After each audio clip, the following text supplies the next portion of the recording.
In this presentation, we will discuss placenta previa, its pathophysiology and associated complications, implementation, signs and symptoms, and patient teaching. This presentation is brought to you by Mandy Hill, Paul Davis, and Kelly Peachy.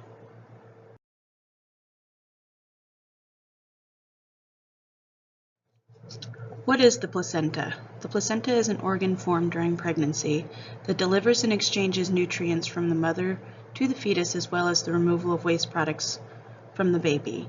Normally, the placenta attaches away from the cervical os, but in the anomaly known as placenta previa, the placenta attaches near or covers completely the cervical os.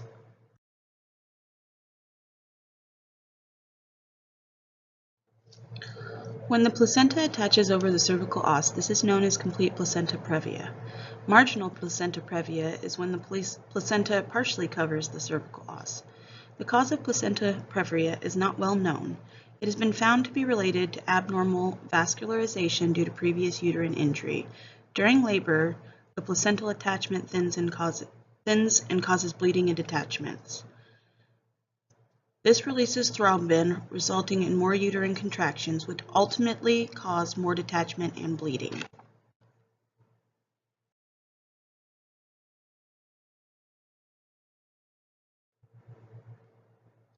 Our teaching presentation is directed towards an African American 30-year-old patient who is 30 weeks gestation. She has been diagnosed with placenta previa, and this is her 4th pregnancy. Her 3 pregnancies before this were all born vaginally. She has a history of smoking, and the father of the child is different than that of the other children.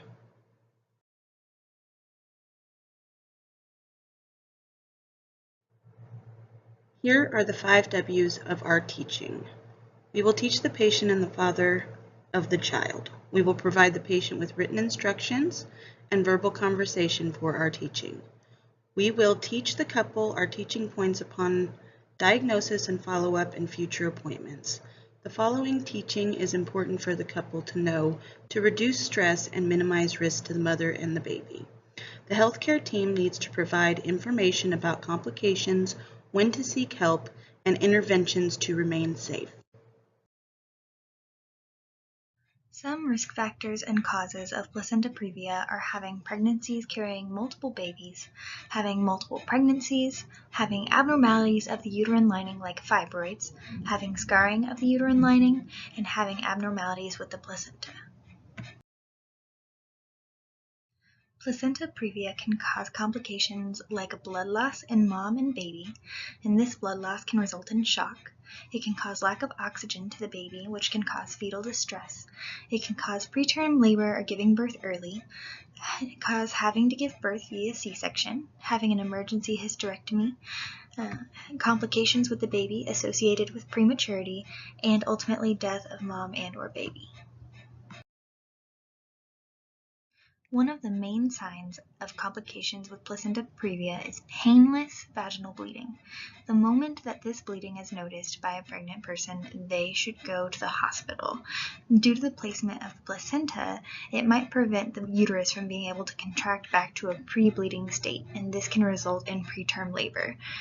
The patient should go to the hospital immediately because this is an emergency. At the hospital, the patient should expect to be placed under observation. The healthcare team will monitor for signs of blood loss, which will include drawing blood and checking lab values for things like hemoglobin and hematocrit. They will check white blood cells for the presence of infection, and they will check the blood's clotting ability. If there's too much blood loss, the patient may receive blood transfusions, so they will also type and cross-match their blood to ensure that they're getting the correct blood type. In the event that the baby is too stressed out by the bleeding, an emergency C-section may have to be done. The patient is at risk for bleeding with placenta previa, but the healthcare team is prepared to stop the bleeding and stabilize mom and baby. They may have to oversew the placental implantation site or clamp the arteries surrounding the uterus to stop the bleeding. They may pack it with gauze or use a balloon catheter to stop the bleeding, and as a last resort, a hysterectomy may be needed. If bleeding occurs during the pregnancy, bed rest with bathroom privileges will be necessary to prevent additional bleeding. The nurse needs to educate the patient on what this means, which is using the bathroom, shower, or walking the hospital room for 15 to 30 minutes 4 times a day.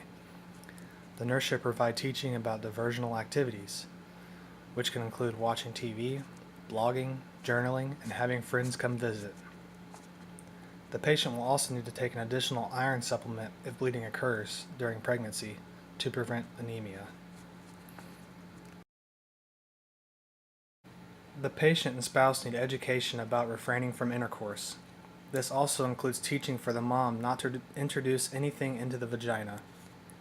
An object inserted can cause the placenta to detach from the uterus, thus resulting in complications mentioned earlier. As this topic is uncomfortable for most to have with a stranger, the nurse needs to remain open without passing judgment while allowing the couple to express their concerns. If the couple requests information about remaining intimate, they should be provided with those resources. Since our patient in this scenario is a smoker, she needs to be educated on reasons smoking cessation should occur. The nurse should also encourage engagement from the patient and assess her fears of quitting smoking. The nurse should help identify triggers of smoking and ask about previous attempts of quitting.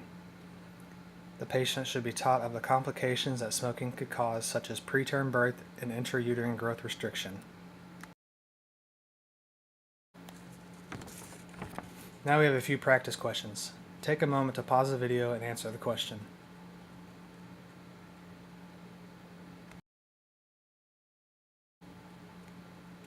If you picked C, you are correct. While A and B are true, the greatest risk to mother and baby is hemorrhage. Take a second to pause and answer this question.